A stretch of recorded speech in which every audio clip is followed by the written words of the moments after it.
हे कुठलं औषध नाही. तुमच्या माझ्या शरीरासाठी जो आहार आपण देतो तो एक आहारच आहे. फक्त तो आहार कसा बनवलाय तर 14 प्रकारच्या ज्या बेरीज असतात.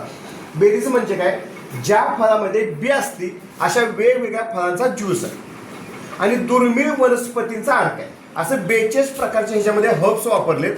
42 प्रकारचे जे हर्ब्स आहेत, जे वेगवेगळे घटक आहेत, जे तुमच्या माझ्या शरीराचं न्यूट्रिशनचं काम करतात, म्हणजेच शरीराचा आहार म्हणून काम करतात. मग तुमच्या माझ्या शरीराला जर चांगला आणि सकस आहार दिला तर ऑटोमॅटिक आपलं शरीर चांगलं राहणार का नाही राहणार? आतापर्यंत तुमचं माझं शरीर बिघडलंय का तर आपण त्याला चुकीच्या पद्धतीचा आहार देतोय, चुकीचं खायला देतोय, चुकीचं पाणी देतोय, चुकीचा आहार दिल्यामुळं टॉक्झिन शरीरामध्ये जातंय आणि त्याच्या कमतरतेमुळं, त्याच्या अतिवापरामुळं आपल्या शरीरामध्ये आजार तयार होतात. मग हे प्रोडक्ट काय करतंय, तेवढीच रिक्वायरमेंट भरून काढतंय. जर ती रिक्वायरमेंट पूर्ण झाली तर आपलं शरीर ऑटोमॅटिक चांगलं राहणार ना. कारण परमेश्वरानं शरीर देताना 100 वर्षाचं त्याला ॲव्हरेज लाईफ ऑलरेडी दिलेलं आहे. पण आपण 100 वर्ष जगतोय का? नाही. का नाही जगत? तर आपण त्याचा आहार जो आहे तो सकस आणि पूरक त्याला देत नाही. मग पूर्वीची लोक, मागच्या 2-3 पिढ्यामधली जर लोक बघितली तर चांगली सदृढ असायची की नाही, धाकट असायची की नाही? का तर त्यांच्या शरीराला पूरक आहार भेटलेला असायचा, सकस आहार त्यांना भेटलेला असायचा आणि त्याच्या क्षमतेवर तर त्यांची गाडी, त्यांचं शरीर 100 वर्ष चालत होतं. बरोबर. आणि आता काय झालंय तर आपलं हे शरीर आहे ना, हे शरीराला आपण 60, 65, 40, 45 मध्येच ब्रेक लागतोय. कारण त्या दरम्यान आपण चुकीचा आहार आपल्या शरीराला दिलाय. मग हे काय काम करतं तर पोषक आहार तुमच्या माझ्या शरीराला द्यायचं काम करतं. पहिली गोष्ट. आता पोषक आहार दिल्यामुळं नक्की काय होतं, काय फायदा होतो? पहिला फायदा हा होतो की तुमच्या माझ्या शरीराचे काही टॉक्झिन, विषारी अन्न घटक आपल्या शरीरात जे जातात ते काढले जातात. आता विषारी अन्न घटक कशातून जातात?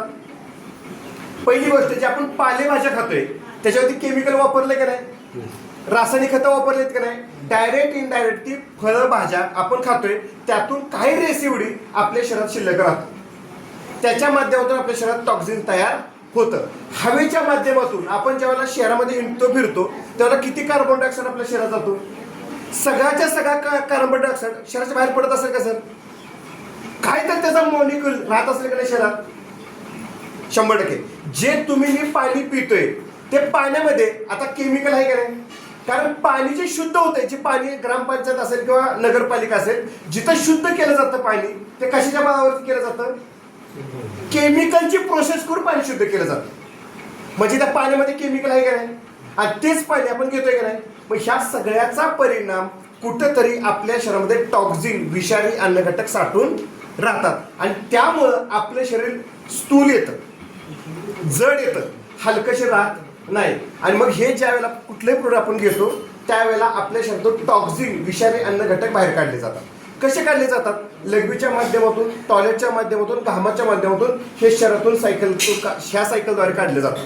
पण ज्या वेळेला शरीरातून टॉक्झिन निघून जातं त्यावेळेला तुमच्या माझ्या शरीराची एक प्रोसेस तयार होती. त्या प्रोसेसला म्हटलं जातं पंचकर्म.